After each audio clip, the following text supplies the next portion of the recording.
Imagine landing at one of the busiest airports in the country and suddenly realizing something has gone terribly wrong. That was the reality for passengers aboard an Air Canada Express flight late Sunday night after a deadly collision on the runway at New York's LaGuardia airport.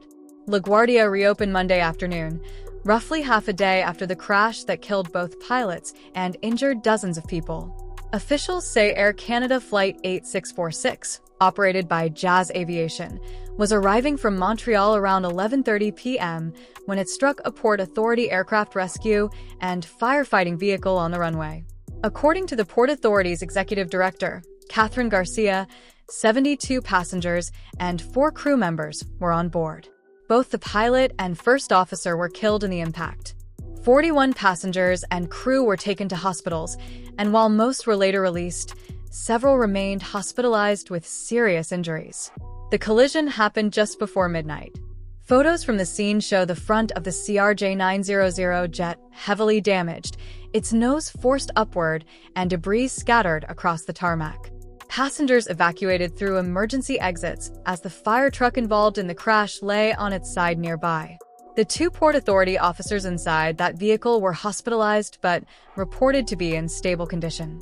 Garcia said the fire truck had been on the runway with clearance from air traffic control, responding to a separate odor-related incident involving a United Airlines aircraft.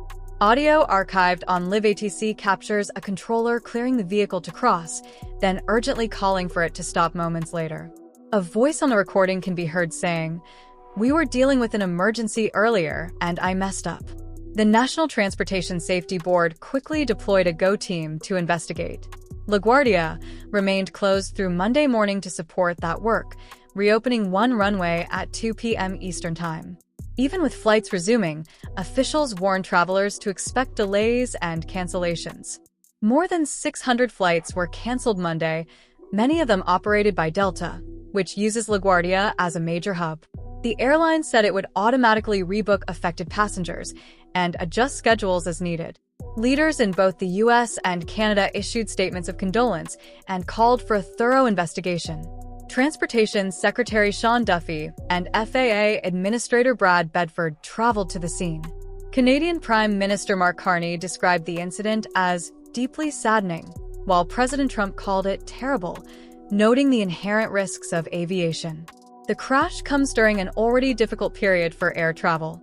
A partial government shutdown has strained airport staffing nationwide, with many TSA officers working without pay and some calling out, leading to longer security lines. Immigration and customs enforcement agents were deployed to several airports, including LaGuardia, to assist. As investigators examine what led to the fatal runway collision, LaGuardia continues operating with one runway open, and officials say more updates will follow as the NTSB's work progresses. To keep up with our latest reports, please subscribe for more neutral news updates.